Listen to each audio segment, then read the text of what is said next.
been getting quite a few questions about this ISO and how it's working, how it's built out, the mechanics behind it. First thing first, I will tell you, it's quite a simple one, easy to build, but since today I want to make some renovations, some adjustments and tweaks on it that I have come up with while using it and that I think will make it more practical and better looking. I thought it may be the perfect time to show you how it's built out and how you can make one of these. You don't have to make it so big, but if you have a free wall that you can use it and attach some wooden beams, it would be perfect for you.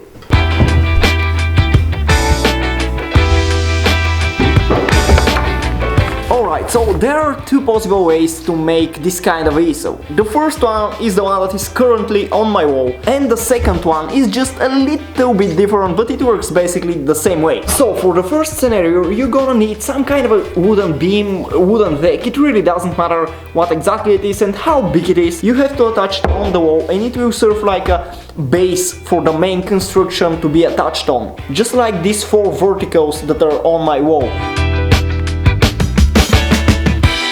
And probably you won't need 4 of them. If you're making a small ISO, 2 will be more than enough.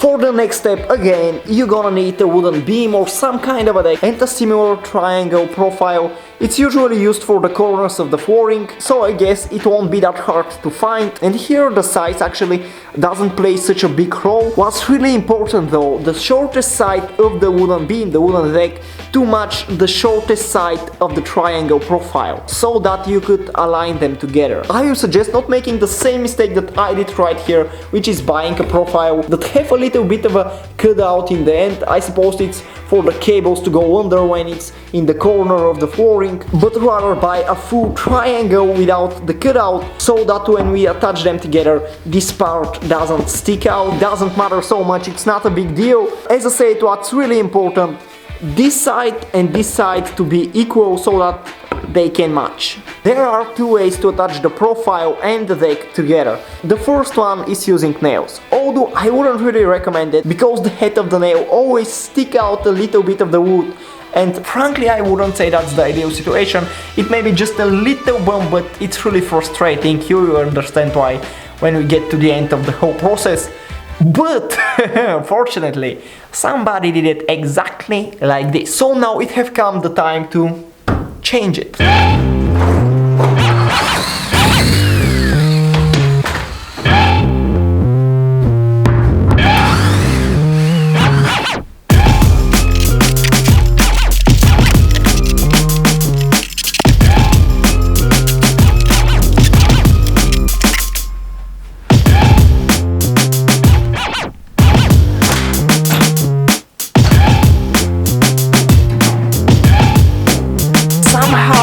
Some of them snapped while removing the nails, but it shouldn't be a big problem, as the other option for attaching the profiles for the beams is using glue, so I will just glue them together.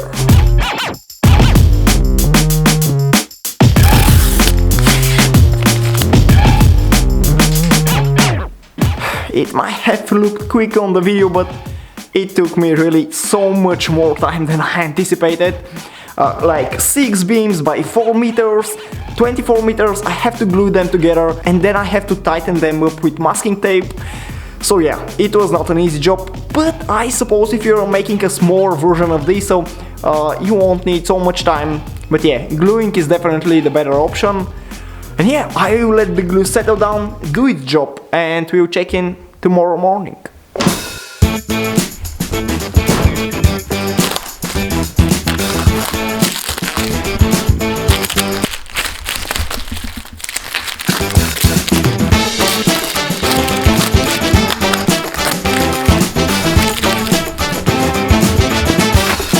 It seems like the bond between the 2 pieces is pretty tight, pretty strong, so yeah, just find a nice glue for it and you're set and ready. Now I had some issues as the length of the beams and the profiles is really big and they are a little bit curvy, so a few spots exist where there is a little bit of distance between the profile and the beam, but altogether along the whole length of the wood it's pretty strong and tightened up. It's really steady and it won't create some kind of issues and troubles. I suppose if you're making a small ISO, maybe 1 or 2 meters, that wouldn't be an issue for you. Now for the next step, I would say it's optional, you don't have to do it, but for me, well, that was the reason why I disassembled the whole ISO, and it's all about staining and varnishing the wood, just giving it some color. You don't have to, but I haven't been liking it since I made it. Just the raw color of the wood itself, I don't really like it, and now I'm wondering what should I do. Varnish it with just a little bit darker varnish, or staining it first and then varnish it, or maybe just painting it white so that it would be just like the walls. I'm not sure. I guess I will figure it out, but yeah, you don't have to if you don't want and you don't have the time. It is just a little detail, but for me details matter a lot.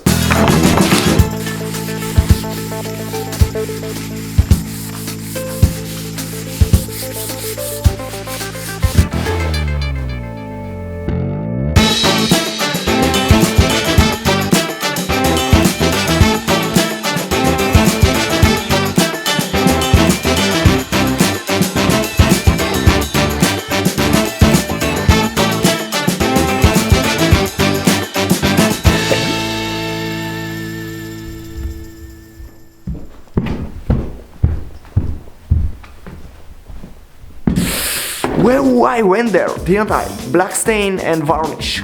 It's not too much. And to have some kind of a design thought in it, white for the pegboard. I will say it is looking quite nice. Now, if you remember, I told you in the beginning that there are two ways to make this ISO. And the second way is just skipping the first step, which is using decks for the base and just straight on attaching the horizontals on the wall.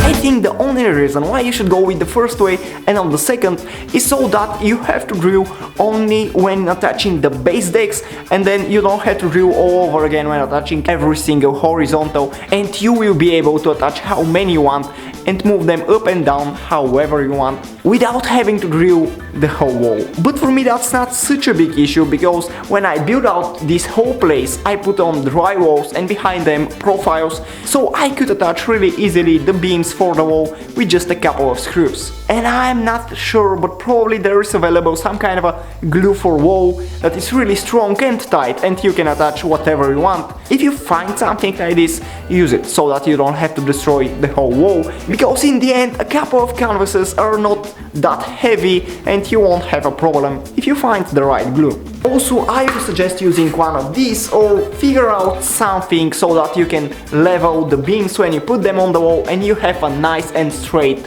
horizontals.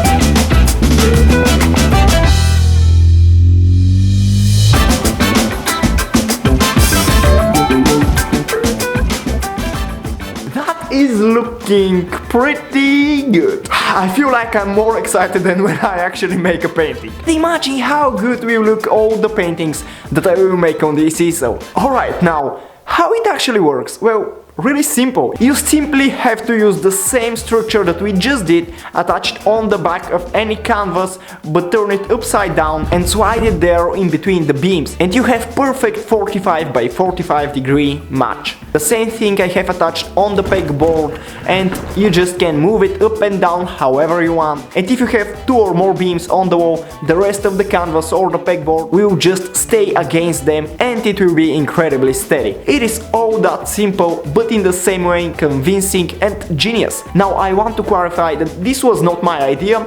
Before a year, when I started building out this space, I wanted to make some kind of a wall ISO, so I made a little research and I found a video from another really great painter called Andrew Tischler, and he explained how to make such an ISO, so I will leave link to his video down below in the description. As always, thank you for watching. I hope that you have enjoyed it. I hope you like the new looks of the ISO, because you're gonna see it quite a bit. If you're new to this channel, well, subscribe, and I will see you into the next video, which is coming this Monday actually.